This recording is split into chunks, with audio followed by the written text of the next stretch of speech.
Hello students, my name Santosh Mishra. आज के इस वीडियो में आपसे मैं 12th CBSE result marking scheme से रिलेटेड इन्फॉर्मेशन देने वाला हूँ। मैं ट्राई करूँगा कि जितने सिंपल वे में आपको मैं समझा सकूँ वो मैं समझा सकता हूँ।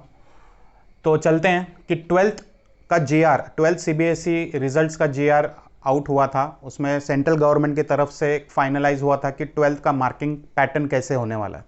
तो उन्होंने जो सिलेक्ट किया है, लाइक लास्ट टाइम 10th का जो मार्किंग पैटर्न हुआ था that was based on 9th and 10th, 50% 9th और 50% 10th का था।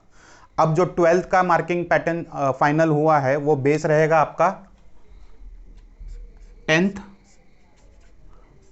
11th और 12th, यानी ये तीनों साल का फाइनल इंटरनल असेसमेंट्स पे आपका 12th का फाइनल रिजल्ट बनने वाला है। तो इसमें से 10th कितना होने वाला है, 11th कितना होने वाला है, 12th कितना परसेंटेज आपका कैप्चर होने वाला है, ये पूरा आज मैं इस वीडियो में आपको क्लियर करने वाला हूँ। तो शुरुआत करते हैं। 10th में जो पैटर्न उन्होंने बोला है वो 30%, 11th में 30%, 12th में 40%। स्टूडेंट्स, 10th में 30% बोला है, लेकिन ये फाइनल जो आपका एग्रीगेट फाइनल रिजल्ट होगा उस पे 30% है। उसमें भी उन्होंने एक क्राइटेरिया रखा है कि ये बेस्ट ऑफ 5 में से out of 5 subject, best of 5, उसमें से 3 सब्जेक्ट्स का ही क्राइटेरिया 30% कैप्चर करने वाले। 11th में जो आपका फाइनल रिजल्ट है उसमें भी खाली थियरी सब्जेक्ट जितने आपने अटेम्प्ट किए हैं, थियरी पेपर्स, उसी पे 30% होने वाला है, यानी आपका प्रैक्टिकल यहां पे इंक्लूड नहीं होने वाला है। 10th में भी थियरी पेपर में जितना आपको स्कोर मिला है उसी का कैप्चर होने वाला है। अब आते हैं 12th पे। 12th पे भी आपका जो थियरी पेपर है, रिटन पेपर, इस पे 40% होने वाला है और 20% आपका जो प्रैक्टिकल्स है वो डायरेक्टली आपको ऐड ऑन हो जाएगा फाइनल रिजल्ट्स में। तो स्टूडेंट्स, इस तरह 30 + 30 + 40 ये मार्किंग स्कीम पे 12th सीबीएसई का रिजल्ट्स फॉर्म होगा।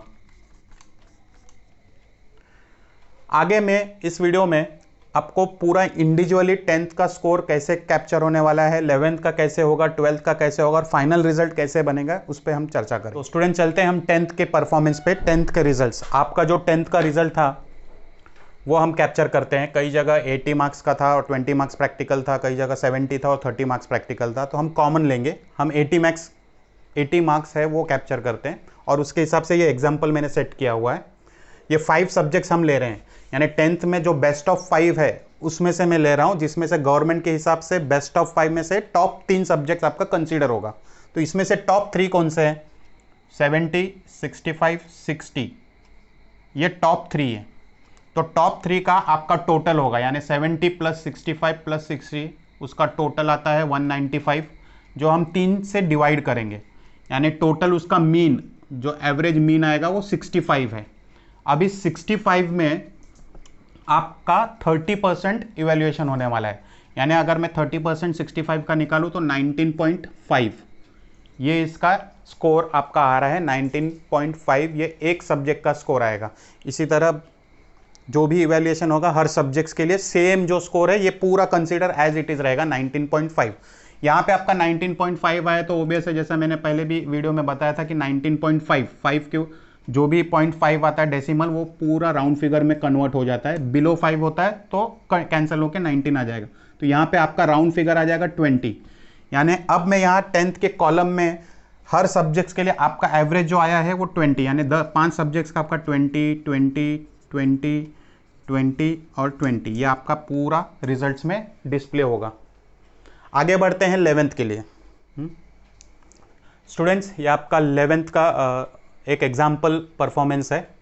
11th में तो ऑलमोस्ट जो सेम सब्जेक्ट है, यहाँ पे आपका जो क्राइटेरिया रहेगा वो इंडिविजुअली सब्जेक्ट्स वाइज कैटर होने वाला है, क्योंकि जो 11th में सब्जेक्ट्स है वे same as it is 12th में भी है। तो यहाँ पे इंडिविजुअल वाइज आपका 30% इवैल्यूएशन होगा, जो आपको रिजल्ट्स में फाइनलाइज रिजल्ट में आपको डिस्प्ले होगा और उसका पूरा कैलकुलेशन करके फाइनल रिजल्ट मिलेगा। तो हम चलते हैं, एक सैंपल जो दिया है कि आपका भी 11 जो थियरी पेपर हुआ था वो 80 मार्क्स का था। फॉर एग्जाम्पल आपको 80 में से 70 एक सब्जेक्ट में मिला है, 80 में से 65 दूसरे सब्जेक्ट्स में मिला है, 80 में से 60 थर्ड सब्जेक्ट, 80 में से 55 फोर्थ सब्जेक्ट, 80 में से 50 फिफ्थ सब्जेक्ट्स।